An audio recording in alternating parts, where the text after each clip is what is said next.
মানে বিদ্যাও সুন্দর আছে, আবার শিষ্টাচারও সুন্দর আছে। তো বিদ্যে শিখিয়ে দিল, ভালো বিদ্যে শিখিয়ে দিল, শিষ্টাচার শিখিয়ে দিল, ভালো শিষ্টাচার শিখিয়ে দিল, তাহলে এই বাপ ডবল নেকি পাবে, ও জান্নাতে যাবে। আর একবার আল্লাহ রাসূল সাল্লাল্লাহু আলাইহি সাল্লাম বলছেন, মান কানাত লাহু মান আলা সালাসা বানাতিন, কেউ যদি 3টা মেয়ের লালন পালন করে, তখন 3টা মেয়ের লালন পালনের ব্যাপারে এভাবে বললেন, 1 আল্লামাহুন্না, তাকে বিদ্যে শিখিয়ে দিল, 2 ও আদ্দাবাহুন্না, তাকে শিষ্টাচার শিখিয়ে দিল, 3 আহসানা ইলাইহিন্না, তার সাথে সদাচরণ করলো। তখন এই মেয়ে 3টি বিচারের মাঠে বাপকে জান্নাতে নিয়ে যাওয়ার জন্য জাহান্নাম থেকে অন্তরাল হয়ে যাবে। এইভাবে অন্তরাল, ওইদিকে থাকবে জাহান্নাম, এদিকে থাকবে পিতার, মধ্যে থাকবে মেয়েরা। মেয়েরা আল্লাহকে বলবে, আমার বাপকে জান্নাতে দিতে হবে আগে, তারপরে কোনো কথা। এইভাবে মেয়েরা বেঁকে যাবে। তা আপনার মেয়ে এখন দোকানে হেঁটে বেড়াচ্ছে, বলেন আপনার মেয়ে আপনার পক্ষে কথা বলবো কি হিন্দুর মেয়ে? ওই যে হেঁটে বেড়াচ্ছে, যেটা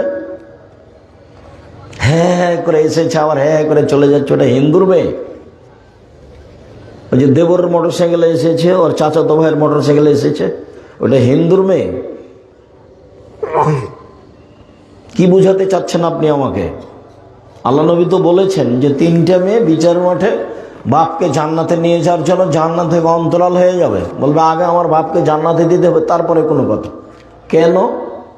বিদ্যে শিখে দিয়েছে বাপে মেয়েকে, শিষ্টাচার শিখে দিয়েছে। শিষ্টাচার কি জিনিস সে তো আপনিও কোনোদিন ভাবেননি, মেয়েও কোনোদিন ভাবেনি। মেয়ে তো মনে করেছে এটাই শিষ্টাচার, দুলা ভাইয়ের সাথে যাবো, বাজার করে বেড়াবো, হ্যাঁ করে হেঁটে হাসবো, এটাই হলো শিষ্টাচার। তাহলে ও কিভাবে আসে, চলে কিভাবে? আপনি দেখতে পান না?